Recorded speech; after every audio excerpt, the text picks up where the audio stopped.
Le 15 de France s'est imposé 36-14 face à l'Irlande en ouverture du tournoi Destination 2026. Anthony jeudi et non pas samedi ou vendredi, avec un Mathieu Jalibert dont on allait décortiquer la performance, quoi qu'il fasse, n'est-ce pas?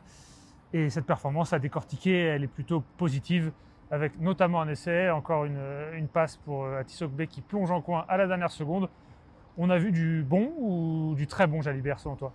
C'est vrai que c'était l'enjeu de ce match. Voilà, on allait forcément se demander son attitude, s'il allait pouvoir recevoir quelques ballons, son entente avec Antoine Dupont. Alors, bien sûr, si on veut être tatillon, tout n'a pas été parfait. Il n'a pas tout réussi. Ça n'a pas été la prestation parfaite en tout point de Michael Guillard, qui lui, pour le coup, était sur un nuage. Mais c'était quand même relativement bon, voire très très bon. Il marque un essai, il réussit sa petite spéciale aussi, donc il est décisif sur cet essai aussi. Il fait la dernière passe pour le dernier essai de Théo Atis Ogbe, donc il a quand même eu une influence majeure sur le jeu offensif de l'équipe de France. Et puis moi je l'ai trouvé défensivement très volontaire. On l'a vu quand même mettre quelques bons plaquages. Hein. On sait que la défense, ça lui a parfois été reproché. Là, il s'est rassuré aussi de ce côté-là. Donc moi je trouve que ça a été vraiment une prestation relativement aboutie de Mathieu Jalibert sur laquelle il pourra s'appuyer. Et ben pour Fabien Galtier, peut-être un petit casse-tête si Romain Tamac revient, parce que on ne pourra pas justifier forcément de sortir Mathieu Jalibert après cette prestation-là. Ce qui est intéressant dans ce que tu dis sur son petit par-dessus, tu as parlé de sa spéciale qui est réussie, c'est qu'il a de la réussite, justement. J'entends par là qu'il dévie le ballon, Jean-Baptiste Gros, après fixe bien et donne à Michael Guillard qui retrouve au livon intérieur, mais il le fait avec voilà, la petite pointe de réussite qui fait que ça bascule de son côté, quand parfois, avec l'équipe de France, on avait l'impression depuis des mois, voire des années, que ça basculait pas toujours du beau côté et que le cercle vicieux pouvait être entretenu. Ça, c'était pas du tout le cas ce soir. Pareil pour le timbre qui prend un retardement, il peut y laisser une costiche, il peut être un peu sonné. Mathieu Jalibert, qui est en zone mixte, nous expliquait à quel point il était heureux de sortir sans regret du match, quand parfois il avait fait des entrées en jeu avec les Bleus qu'il avait laissées sur sa faim, comme s'il n'avait pas été lui-même. Là, il nous expliquait qu'il avait eu l'impression d'être lui-même et ça a été plutôt efficace et spectaculaire, même si ce qu'on pourrait noter, c'est qu'il n'y a pas eu une alchimie incroyable, une symbiose avec Antoine Dupont, comme on pouvait le penser. Finalement, les bonnes actions de Jalibert qui nous viennent en tête, ce ne sont pas des combinaisons avec Dupont. Est-ce que c'est un problème ou pas? Peut-être ou pas, parce que si les deux talents arrivent à se coordonner, Les deux font un bon match. voilà, les deux font un bon match, sans pour autant le faire ensemble sur des séquences où on se dit ok, ils se sont trouvés, maintenant ils vont se trouver les yeux fermés. Finalement, en se relayant en quelque sorte à la création, en comptant sur Thomas Ramos aussi pour apporter cette touche de créativité, eh ben, ça peut fonctionner.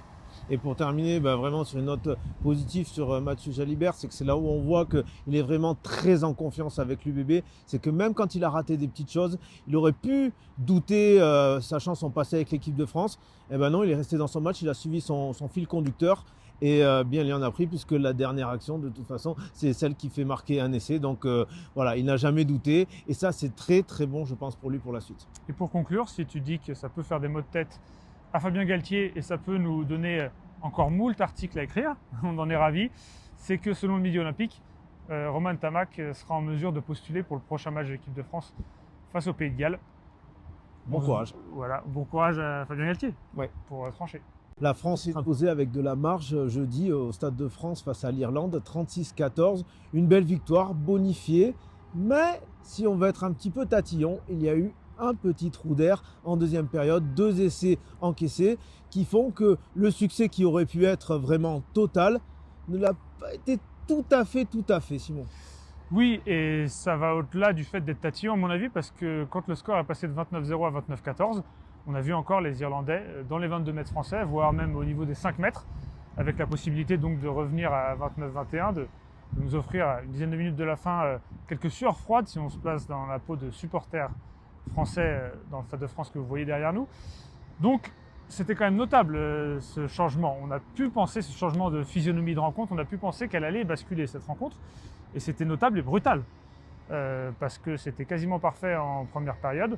avec notamment cette statistique impressionnante de l'absence de pénalité contre les Français qui a tenu de longues minutes. Et là, c'était très différent, avec des vagues vertes qui déferlaient sur l'équipe de France. Et on essaie de comprendre pourquoi, forcément. Ce que nous a dit Charles Olivon en zone mixte, notamment, c'était en substance que c'était tellement idyllique pendant une quarantaine, voire une cinquantaine de minutes, que c'était pas tellement crédible d'espérer que le rythme et l'efficacité des Bleus soient ainsi maintenus pendant 80 minutes.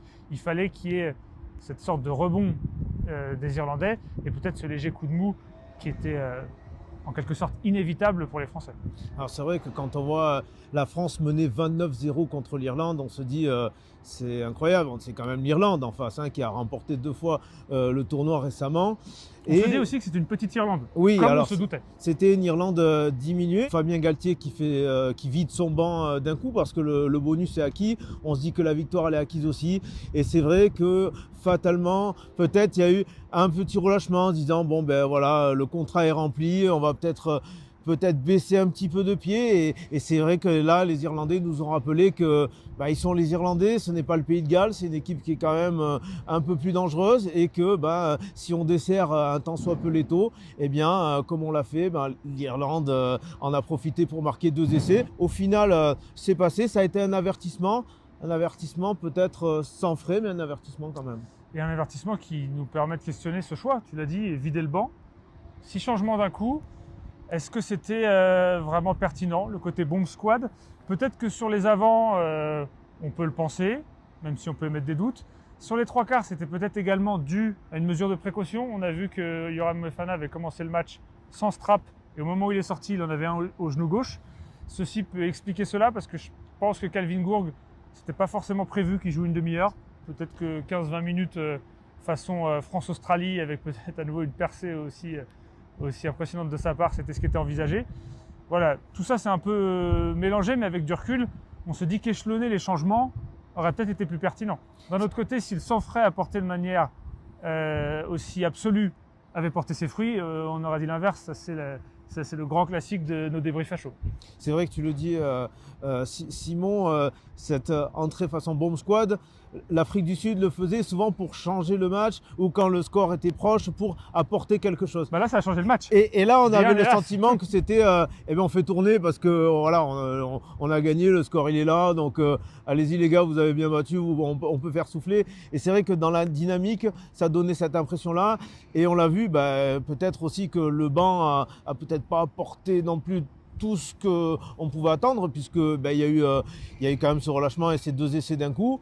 Bon, malgré tout, il y a une victoire quand même assez large, mais c'est vrai que cette petite période, ça donnera peut-être un peu de matière, Simon, au staff, à pas trop mettre de façon angélique cette victoire. Il y aura les choses, se voir trop beau. Voilà, il y aura peut-être un petit quelque chose à dire, finalement, pour garder les joueurs en éveil. Et dans cette mauvaise passe, on peut aussi noter qu'Antoine Dupont n'a pas su l'enrayer. Je pense à sa pénalité sur une tentative d'interception.